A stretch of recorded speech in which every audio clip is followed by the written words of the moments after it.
Samajwadi party अध्यक्ष अखिलेश यादव ने एक बार फिर अपने चाचा शिवपाल पर तंज कसा है और उन पर हमला बोलते हुए कहा कि वो चाचा हैं तो मुझसे आगे ही होंगे। क्या कंफ्यूजन है? वो चाचा है, इतना नहीं जानते आप? क्या कंफ्यूजन है? वो देखिए, जब चाचा है तो हमसे आगे होंगे ना, तो हमसे आगे हैं। बता दें, ललितपुर में रेप पीड़ित से मुलाकात कर वापस लौट रहे अखिलेश यादव ने एक तीर से दो निशाने मारते हुए बीजेपी और शिवपाल दोनों पर हमला बोला और कहा कि सीएम आवास की दीवारें इतनी ऊंची हो गई हैं कि अंदर तक चीख की आवाज नहीं पहुंच पा रही है। डीएम नहीं सुनेंगे, ये सरकार के ने और खासकर मुख्यमंत्री जी ने ऐसा मुख्यमंत्री आवास की दीवारें बना दी हैं कि चीख पुकार बाहर की सुनाई नहीं दे रही है। उन्हें जो परेशानी और तकलीफ है वो सुनाई नहीं दे रही वहाँ पर। क्या ललितपुर वाली घटना ऐसे हो सकती थी? चंदौली में जो घटना हुई क्या हो सकती थी? और हर दिन देखिए, फतेहपुर में हो गया एक बलात्कार, बेटी का लूट हो गई सड़क पर, अलीगढ़ और उस इलाके में एक अधिकारी की लूट हो गई अलीगढ़ में। बुलंदशहर में एक हस्बैंड वाइफ डॉक्टर, उनके साथ घटना हो गई। कितनी घटना हम आपको बताएं। और सच्चाई ये है कि अगर आप आंकड़े मंगा लेंगे तो सबसे ज़्यादा वर्स्ट लॉ एंड ऑर्डर अगर कहीं है तो आपका उत्तर प्रदेश में है। यही नहीं, अखिलेश ने इस दौरान ललितपुर में हुई घटना को लेकर यूपी पुलिस पर सवालिया निशान खड़े किए हैं और यूपी पुलिस पर बेलगाम होने का भी आरोप लगाया है। आपके सामने घटना है ललितपुर की। एक पीड़िता जिसके साथ बलात्कार हुआ, वो अपनी फरियाद लेकर के आई, फिर बलात्कार हो गया उसके साथ। भाई, दुनिया में ऐसी कहीं घटना हो सकती है? और तब वो घटना हो रही है जब बीजेपी की सरकार है। समाजवादी लोग अगर नहीं पहुंचे होते तो पुलिस के खिलाफ इतनी कड़ी कार्रवाई नहीं होती। मेरी फिर मांग है कि ऐसे लोग, पुलिस के लोग जो इसमें शामिल हैं, वो टर्मिनेट होना चाहिए।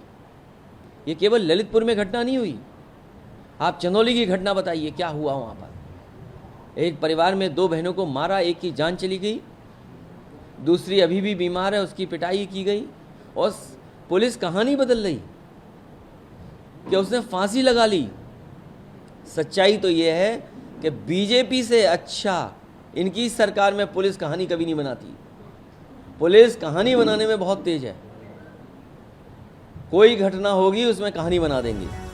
दरअसल ललितपुर के एसएचओ पर आरोप है कि उसने रेप की शिकायत दर्ज कराने आई 13 साल की बच्ची के साथ कथित रूप से दुष्कर्म किया। हालांकि मामले में आरोपी पुलिस अफसर को तत्काल प्रभाव से निलंबित कर दिया गया था, लेकिन इस घटना के सामने आने पर यूपी में कानून व्यवस्था को लेकर कई सवाल उठने लगे, जिसको लेकर अखिलेश यादव ने भी हमला बोला है। इन सब के अलावा एसपी सुप्रीमो ने बुलडोजर कार्रवाई और महंगाई जैसे मुद्दों को लेकर भी योगी सरकार पर हमला बोला। उधर मतभेद की खबरों के बीच आजम खान को टिकट देने के सवाल पर अखिलेश यादव ने पहली बार चुप्पी तोड़ी और ऐसी सभी खबरों को खारिज कर दिया। बहरहाल मामले में अखिलेश के इस हमले का बीजेपी क्या जवाब देती है, ये देखना होगा। आजम खान साहब के परिवार को भी मुबारकबाद मैं आपके माध्यम से देता हूं और पहले भी दिया मैंने। देखिए, आप उनके साथ अन्याय हुआ उसकी कहानी नहीं बता रहे।